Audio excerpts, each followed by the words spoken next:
Ushbu to'plamga To'lqin Hayitning Amir Temur haqida hikoyalari turkumidagi ijod namunalari kiritilgan.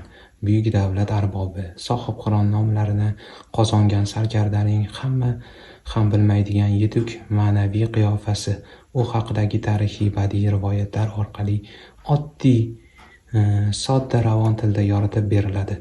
To'plam keng kitobxonlar ommasiga mo'ljallangan.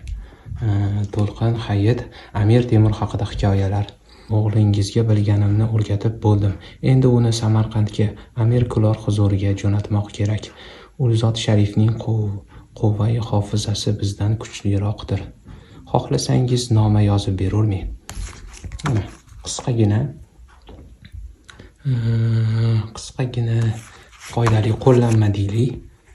Bir kunda deyarli o'qib tugatdim va unaqa ko'p emasdi, bir 90-100 ga ham bormaydi.